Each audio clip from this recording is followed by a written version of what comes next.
Nie wierzę w duchy. Nigdy nie wierzyłem i oczywiście nie sądziłem, że kiedyś uwierzę. Wydarzyło się jednak coś, co sprawiło, że zwątpiłem w moją opinię w tej sprawie, a także przestałem wierzyć własnym oczom i zdrowemu rozsądkowi.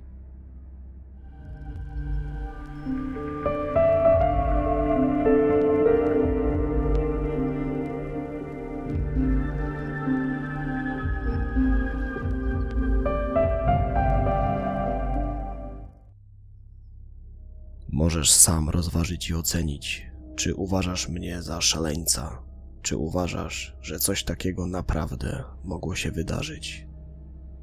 Oto historia tego, co mi się przydarzyło. Historia upiora, którego widziałem w lesie.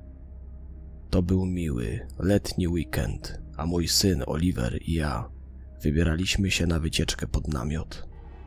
Udaliśmy się do nowo powstałego kempingu, który był nieco dalej niż poprzedni, ale wyglądał na bardzo ładny i zadbany, choć znajdował się nieco na uboczu. W tym miejscu znajdowało się także jezioro, które zapewniało dobre warunki do wędkowania. Podjęliśmy to hobby w ramach relacji ojca z synem, aby zabić czas, a może nawet zjeść jakiś obiad. Chociaż zabraliśmy ze sobą lodówkę z pełnym zapasem na wypadek, gdybyśmy nie złapali niczego konkretnego.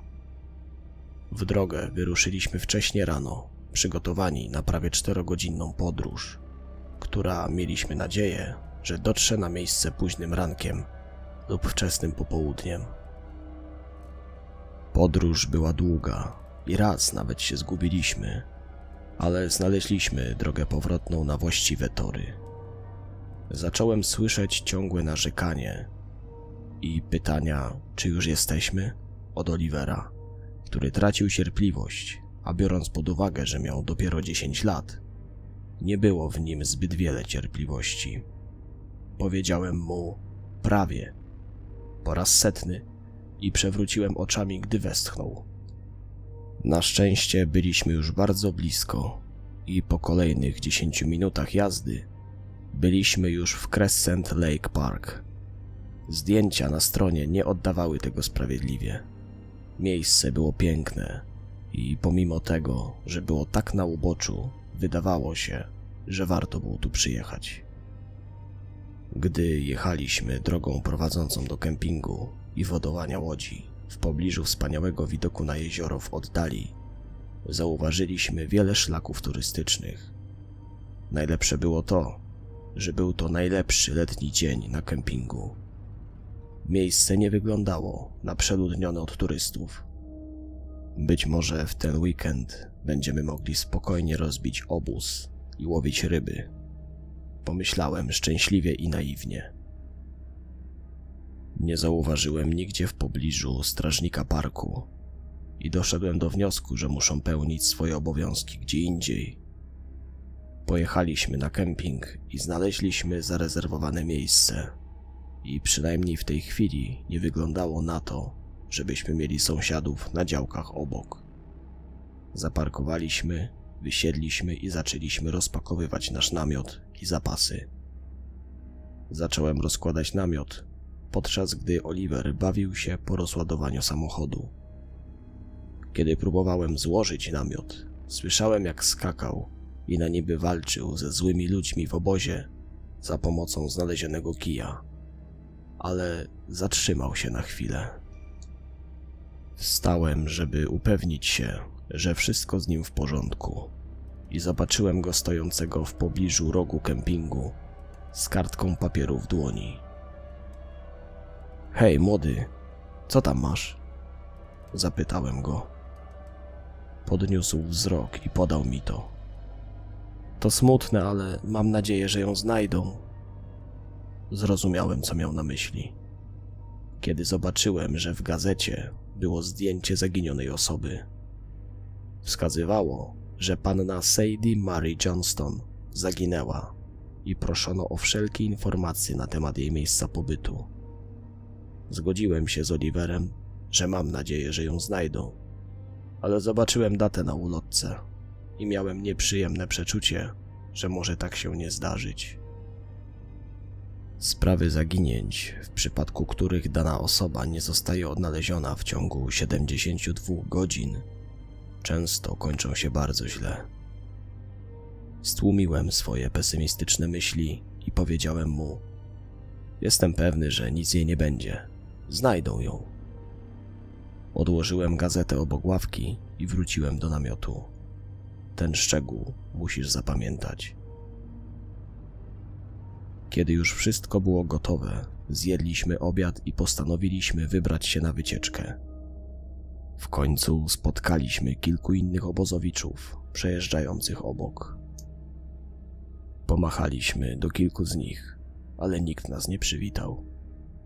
A wszyscy wyglądali na lekko zirytowanych naszą obecnością, więc Oliver i ja pośpieszyliśmy dalej.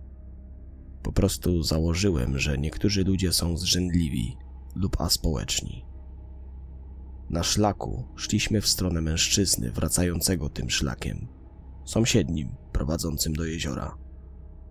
Nie wiem dlaczego, ale nie podobał mi się wygląd tego faceta.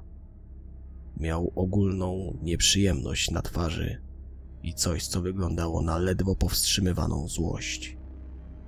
Miał na sobie gruby płaszcz, nałożony na jakiś kamuflaż, a za pasem miał coś, co wyglądało na zakrwawiony nóż do skurowania i coś, co wyglądało jak młotek. Nie wiedziałem, czy polowanie jest w tym parku w ogóle legalne, ale chwyciłem Olivera za ramię, gdy opuszczaliśmy teren, ponieważ czułem, że nie chcę, żeby ta konkretna postać mnie zauważyła. Oczywiście mnie lub mojego syna. Chociaż patrząc wstecz, gdybym wiedział to, co wiem teraz, od razu bym stąd wyjechał i zadzwonił na policję. Po długiej wędrówce zaczynało się już ściemniać, więc wróciliśmy do obozu i zjedliśmy kolację. Oliver chciał, żebym mu opowiedział kilka strasznych historii, ale nie miałem żadnych dobrych, więc odpowiedziałem, że może jutro. Po zjedzeniu deseru usiedliśmy, ciesząc się spokojnym wieczorem. Poza trzaskaniem naszego ogniska nie było słychać żadnych innych dźwięków. Tak myślałem, ta cisza byłaby miła, a brak sąsiadów byłby jeszcze lepszy, ale dziwnie poczułem, że żałuję, że nie było więcej hałasu. Cisza była dziwna, co sprawiało, że zaniepokoiłem się. Nocne podmuchy wiatru unosiły się także słabym, nieprzyjemnym zapachem, który był wyczuwalny nawet pomimo zwykle przyjemnego zapachu ogniska i lasu. Mimo że letni wieczór zapowiadał łagodne temperatury w nocy, powietrze również zrobiło się znacznie chłodne. Kiedy rozważałem te wszystkie nieprzyjemne znaki, Oliver powiedział mi, że jest zmęczony. Ponieważ wstał tak wcześnie, Oliver był o tej porze bardziej zmęczony niż zwykle i wcześnie poszedł spać. Powiedziałem mu, że zostanę jeszcze trochę i posprzątam po kolacji, a potem też pójdę spać. Dołożyłem do ognia kolejne drewno, mimo że tak naprawdę nie potrzebowałem ognia zbyt długo. Nadal czułem, że nie chcę, by ognisko zgasło. Może to tylko moje nerwy, tak pomyślałem.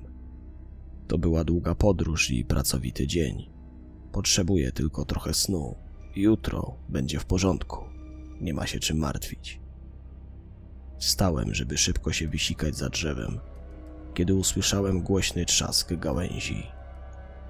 Rozglądałem się za źródłem i nic nie widziałem. Po raz kolejny wmieszały się w to tylko trzaski ogniska i lekkie chrapanie Olivera. Zatrzymałem się na chwilę, a potem pomyślałem o tym niepokojącym mężczyźnie, którego widzieliśmy na szlaku, i zacząłem żałować, że nie zabraliśmy na tę podróż jakiejś broni do samoobrony. Pomyślałem też, że to dziwne, że od naszego przybycia nigdzie nie widziano strażnika parku. Próbowałem wypchnąć te myśli z głowy. Teraz czułem niepokój na każdy odgłos i cień. Potrzebowałem trochę snu. Wypchnąłem paranoję z głowy, poszedłem do namiotu i próbowałem zasnąć. Po tym czasie, który wydawał się wiecznością, prawie udało mi się zasnąć, gdy mój półprzytomny już umysł usłyszał coś, co uważałem za otwieranie wejścia do naszego namiotu. Tak powoli i subtelnie. Siedziałem z wyprostowanymi plecami, wpatrując się w to miejsce, celując w nie oskarżycielsko latarką. Wypuściłem powietrze i zdałem sobie sprawę, że nikt nie dobierał się do namiotu. Oliver podniósł głowę i wymamrotał: „O co chodzi, tato?” „To nic, nie martw się. Wydawało mi się, że coś słyszałem”, powiedziałem, nie wierząc własnym słowom. „Wcześniej wyszedłem z namiotu, żeby pójść cię załatwić, ale już jestem, synku”, dodałem, nie mogąc pozbyć się z głowy dźwięku, który, jak mi się wydawało, słyszałem. „A ja nadal jestem bardzo zmęczony. Nie wstaję”, powiedział Oliver. „To musi być tylko moja wyobraźnia”, pomyślałem. Położyłem głowę, próbując ponownie zasnąć, podciągając śpiwór i dodatkowy koc. Nagle zrobiło mi się zimno w namiocie. Właśnie wtedy, gdy ponownie położyłem głowę na poduszce.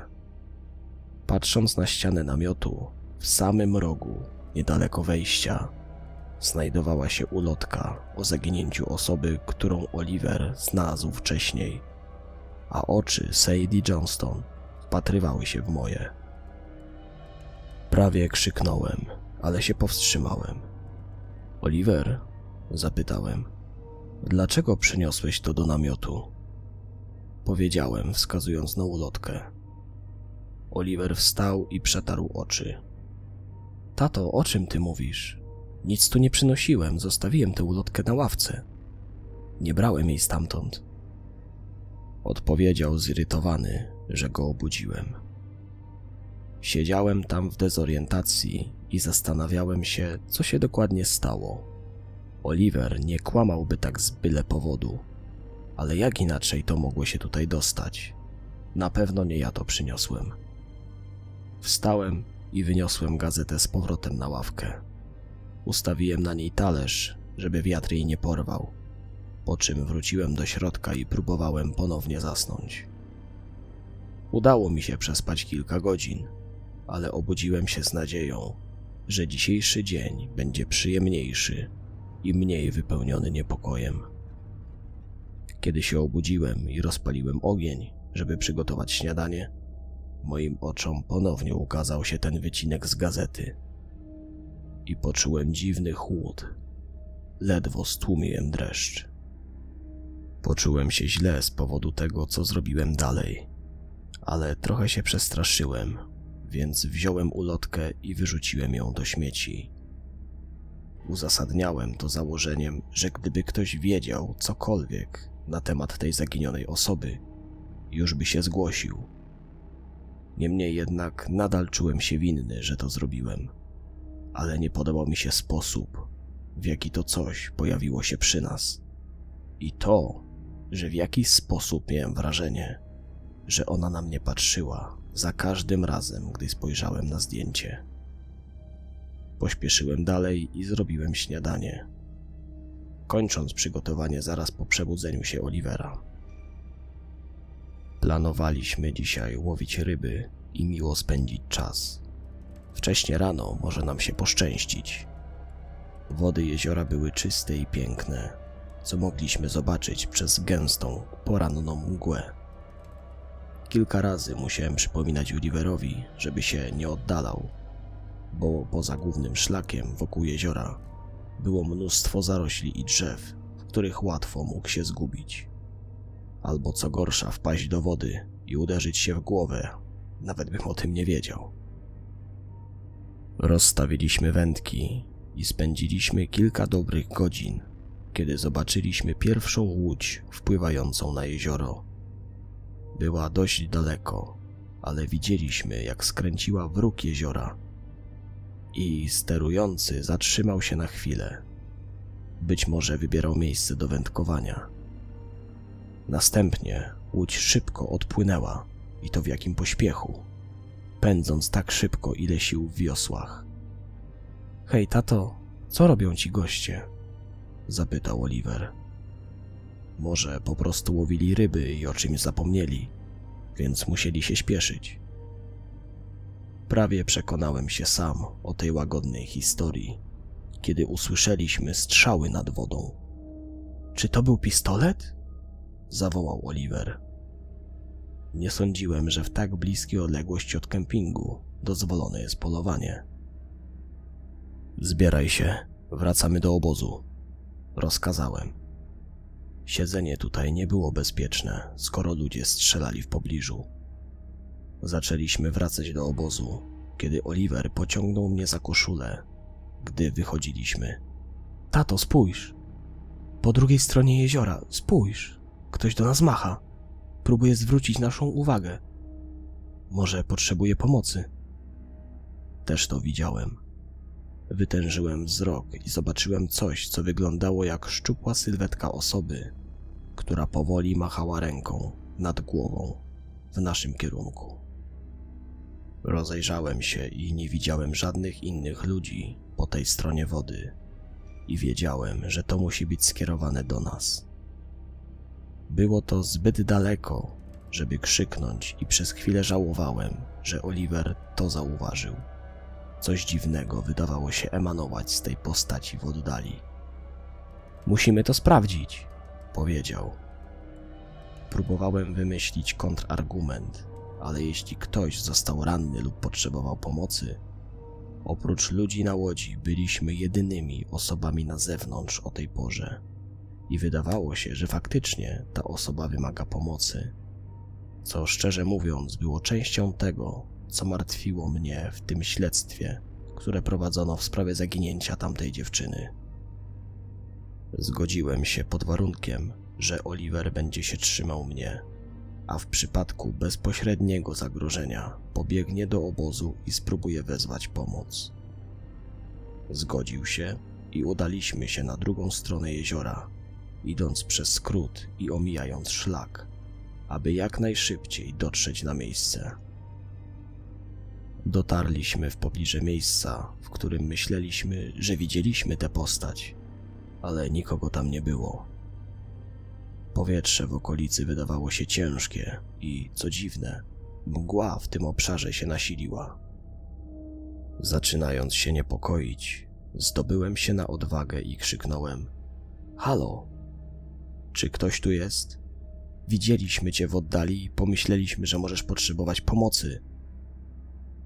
Oliver przyłączył się i powiedział: Chcemy pomóc. Czy wszystko w porządku? Możesz wyjść, jeśli potrzebujesz pomocy. Możemy ci pomóc. Staliśmy w ciszy przez chwilę. Wydawało się to wiecznością, chociaż minęły raptem z 2 minuty. Rozglądaliśmy się po małej polanie, na której staliśmy, gdy powietrze stawało się coraz cięższe, a cisza stawała się coraz bardziej uciążliwa. Właśnie wtedy, gdy miałem zasugerować, żebyśmy zawrócili i odeszli, usłyszeliśmy coś, co brzmiało jak niski, stłumiony szloch, jakby ktoś płakał. Gorączkowo szukaliśmy źródła, a w miarę nasilania się dźwięku łkania byliśmy coraz bardziej zaniepokojeni, ale nie byliśmy w stanie zlokalizować, kto i skąd wydawał ten głos. Oliver był teraz zdenerwowany i przestraszony, a ja czułem się tak razem z nim. Tato, skąd to się bierze? Co tu się dzieje? Nie miałem dla niego odpowiedzi. Też chciałem wiedzieć. Zawołałem jeszcze raz. Hej, gdzie jesteś? Możemy pomóc. I po chwili płacz ucichł. Potem poczuliśmy zimny wiatr wiejący obok nas i coś, co pachniało niezwykle nieprzyjemnie, tak cuchnąco. Unosiło się to w powietrzu, gdy rozglądaliśmy się i zobaczyliśmy na polanie jakieś mokre ślady. I to ślady, które wyglądały świeżo. Odciski wychodziły najwyraźniej ze środka polany, bez określonego punktu początkowego. Ale kiedy zobaczyłem małą dziurę w ziemi, dziurę, z której wychodziły, cofnąłem się oszołomiony. W małej bruździe, w pobliżu miejsca, z którego pochodziły odciski, pojawił się znajomy widok zaginionego plakatu Sadie Mary Johnston. Papier wyglądał na mokry. Górna połowa była wilgotna, a na czole kobiety pojawiła się ciemnoczerwona substancja, jakby jej podobizna w jakiś sposób została ranna. Tato! Oliver zaczął nerwowo. Czy to nie jest ta sama ulotka, co była w naszym obozie? Ta o tamtej zaginionej dziewczynie. Tak jest, powiedziałem rzeczowo, próbując stłumić narastający strach, zachowując dla mojego syna spokój. Oliver był zapatrzony w plakat. Nie zauważył śladów stóp, a ja spostrzegłem, że wychodziły ze środka polany i wydawały się zmierzać w stronę jeziora.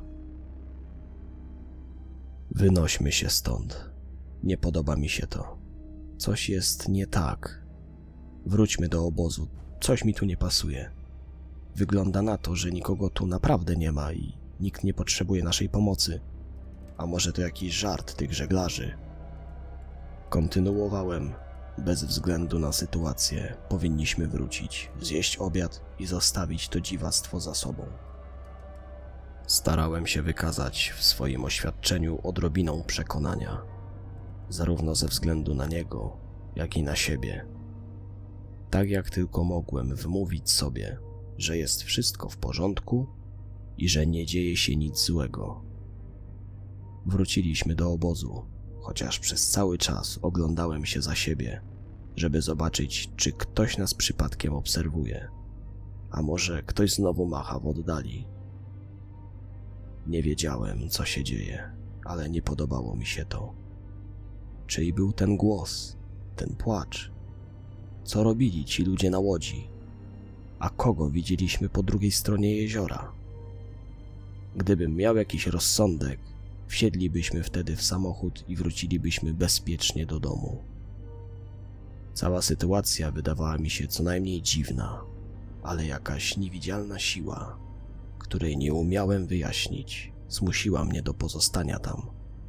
Więc zbagatelizowałem to i zapewniłem Olivera, że wszystko jest w porządku i że nadal będziemy się tutaj dobrze bawić. Jednak tej nocy wydarzyły się naprawdę niewytłumaczalne rzeczy. Zjedliśmy kolację i nie rozmawialiśmy o dziwnych rzeczach, których doświadczyliśmy wcześniej tego dnia. Poszliśmy wcześnie spać, ponieważ poprzedniej nocy mieliśmy problemy ze snem. Jakiś czas później w nocy obudził mnie chłodny wietrzyk, a kiedy usiadłem, zobaczyłem, że śpiwór Olivera jest pusty, a wejście do namiotu otwarte. Powiedziałem mu, żeby nie wstawał i nie wychodził z namiotu, nie budząc mnie i nie dając mi znać, żebym mógł iść z nim, ale i tak wyszedł. Pewnie właśnie poszedł za potrzebą, pomyślałem, ale po całej tej akcji z płaczem i machaniem jakiejś osoby nie mogłem siedzieć i spokojnie czekać. Wstałem i sięgnąłem po latarkę, kiedy zauważyłem, że jego latarka jest na miejscu. Zacząłem się już bardzo niepokoić. Dlaczego miałby chodzić do lasu w środku nocy bez latarki?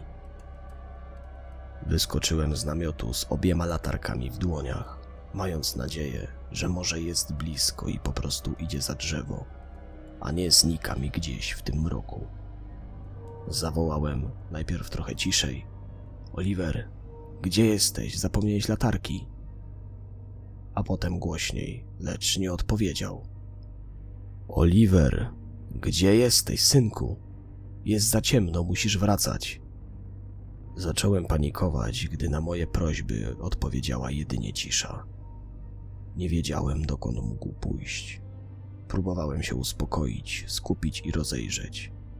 Może w poszukiwaniu śladów, kiedy w świetle latarki dostrzegłem odcisk buta, który wyglądał na jego rozmiar. Wyglądało na to, że zmierzał w stronę jeziora. Kiedy próbowałem podążać śladem tych odcisków butów, usłyszałem dziwny dźwięk, przypominający trzask lub palenie drewna w ognisku. a następnie głośniejszy trzask. Odwróciłem się i zobaczyłem, że nasze ognisko w jakiś sposób samo ożyło. Przez wiele godzin nie było już całkowicie żaru, ale teraz znowu był to w pełnej definicji ogień. I kiedy spojrzałem w dół, w pobliżu ognia, nie mogłem zrozumieć, co widzę. Był to ponownie ten zaginiony wycinek z tej cholernej gazety, znajdujący się tuż przy ognisku, twarzą do góry i patrzący prosto na mnie. Tyle że oczy na zdjęciu wyglądały na wypalone, pozostawiając jedynie puste dziury w miejscach, w których powinny znajdować się oczy, oraz zwodniczą czerwoną plamę na włosach ze zdjęć. Byłem zdezorientowany i przerażony. Musiałem znaleźć Olivera.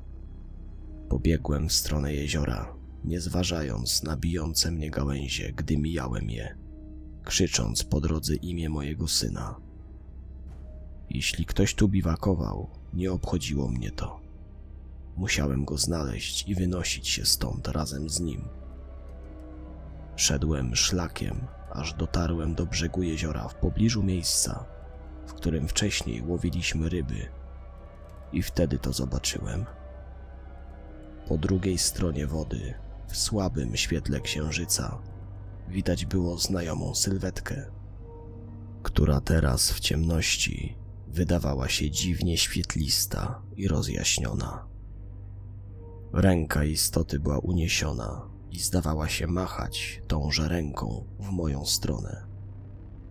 Kiedy wytężyłem wzrok, zobaczyłem coś, co również wyglądało na mniejszą postać, powoli zbliżającą się do świecącej postaci na szlaku.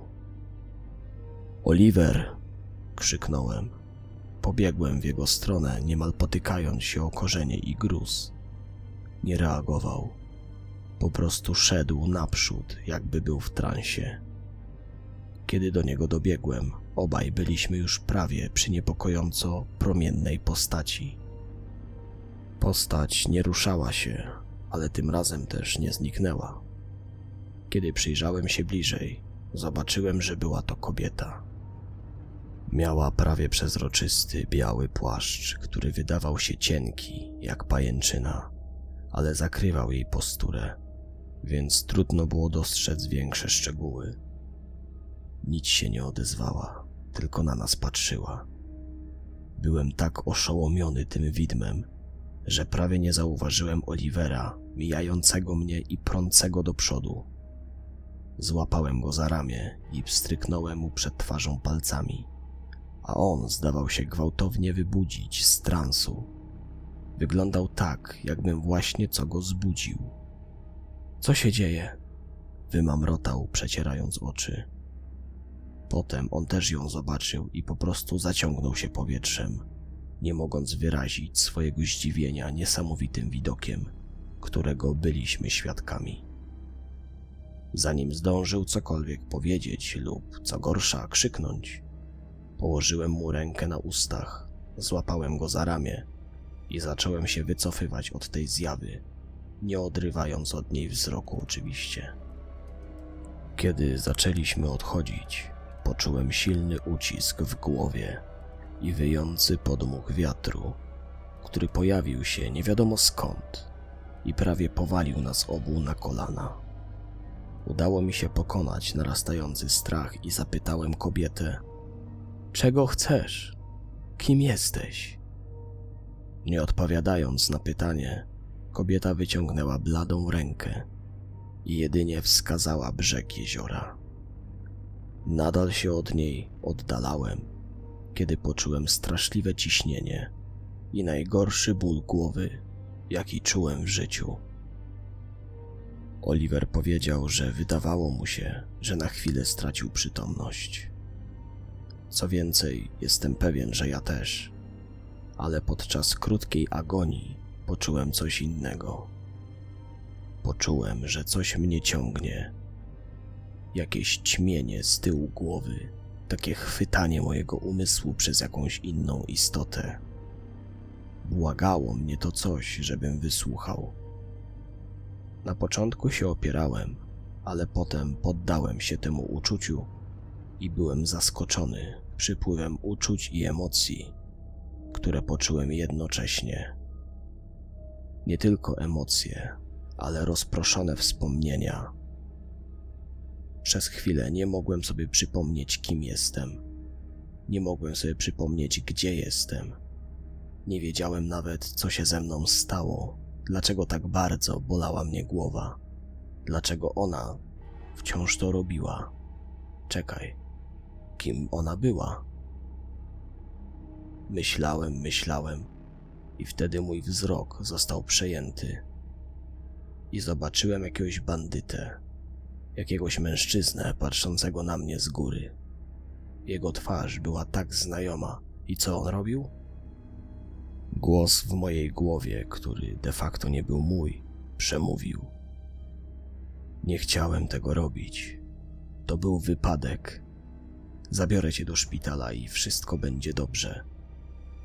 Zaczęło to ustępować, ale nagle powróciło z większą intensywnością i poczułem dziwne napięcie wokół mojego ciała. Nie.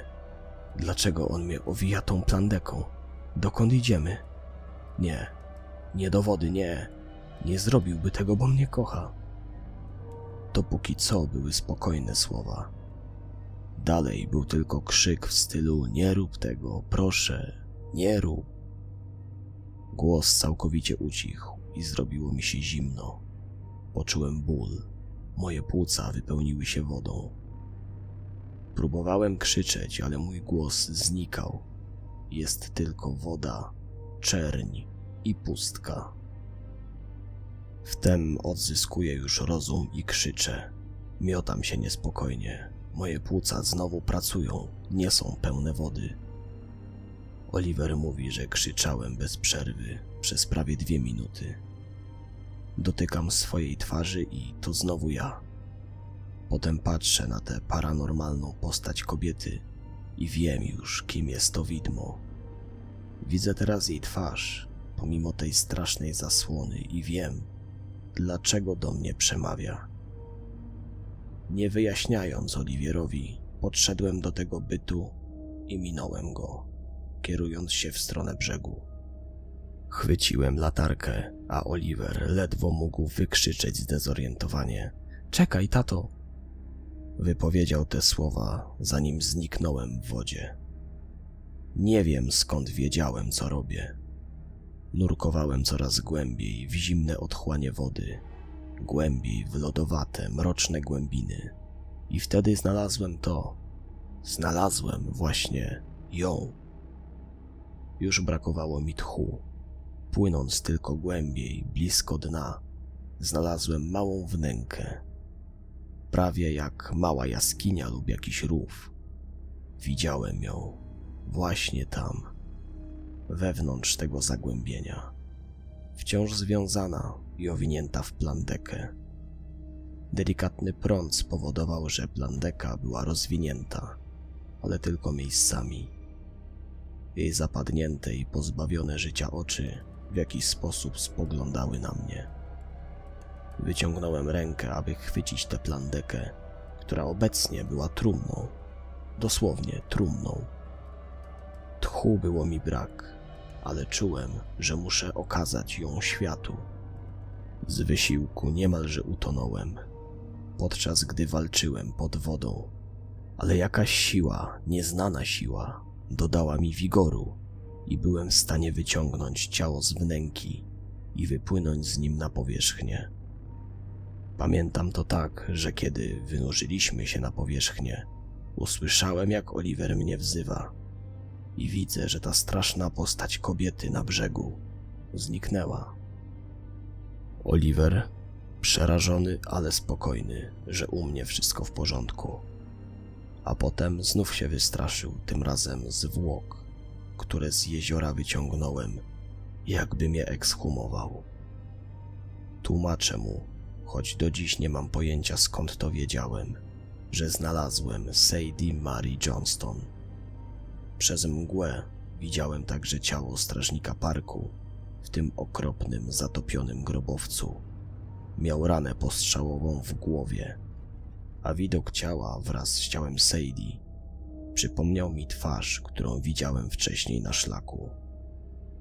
Przypominało mi to strzał z broni nad jeziorem i łódź odpływającą z miejsca zdarzenia. Mężczyzna o dosłownie złej twarzy szedł szlakiem dosłownie wczoraj. Mężczyzna, którego twarz wyglądała niemal pod każdym względem tak samo jak twarz, którą widziałem patrząc na Sadie, czy to w gazecie, czy już teraz na żywo. Kiedy wróciliśmy do obozu i natychmiast odjechaliśmy, po paru kilometrach udało się odzyskać zasięg i od razu wezwałem policję. Rzeczywiście przyczyną śmierci było zabójstwo. Została uderzona w głowę i wrzucona do jeziora. I to w takim miejscu, żeby serio zniknęła przykryta glonami. Gdzieś w głębi jakiegoś rowu.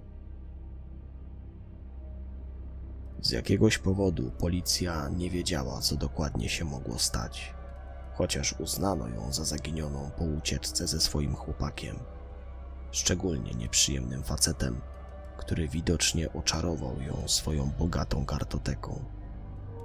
Ta myśl stała się bardziej niepokojąca, gdy przypomniałem sobie pewnego dnia dziwną łódź, która zatrzymała się w tym samym miejscu, gdzie znalazłem Sadie, oraz ten strzał, który usłyszeliśmy razem z moim synem. Powiedzieliśmy policji o tej dziwnej łodzi i mężczyźnie, którego widzieliśmy, a także o tym, że zabójca może nadal przebywać w tym rejonie. Przekazując informacje, policja pokazała mi zdjęcie chłopaka ofiary i wzdrygnąłem się, gdy je zobaczyłem. Potwierdziło się to, co podejrzewałem i czego się obawiałem. To był ten sam gościu, którego widzieliśmy pierwszego dnia wędrówki po lesie.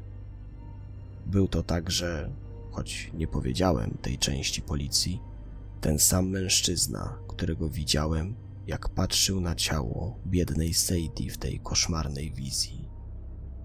Zrobiło mi się niedobrze, gdy pomyślałem o nieuchronnym niebezpieczeństwie, w jakim się znaleźliśmy, choć byłem tego całkowicie nieświadomy. Niestety. Miałem nadzieję, że policja złapie tego obłąkanego szaleńca i zostanie wobec niego wyciągnięta sprawiedliwość. Nie miałem pojęcia, skąd wiedziałem to, co o niej wiedziałem, ale to dziwne wydarzenie w lesie sprawiło, że zadałem wiele pytań na temat duchów, czy to sobie, czy internetowi. Pytania dotyczące życia po śmierci i wpływu, jaki zmarli mogą mieć na żywych. Cała ta męka minęła kilka miesięcy później. Ale kiedy o tym mówię, zadaję pytanie tobie, tej osobie, która tego słucha.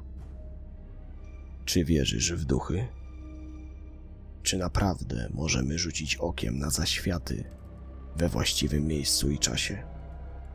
I czy wola zgubionych, pragnienie sprawiedliwości pozwalają duszy wpływać na żyjących?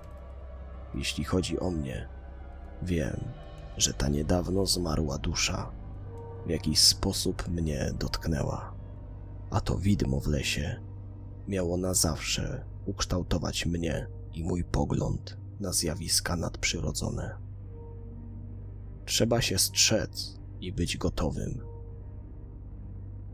Nie życzę nikomu, nawet najgorszemu wrogowi, takich przeżyć, ale trzeba się mieć na baczności, bo tak naprawdę nigdy nie wiadomo, gdzie i kiedy.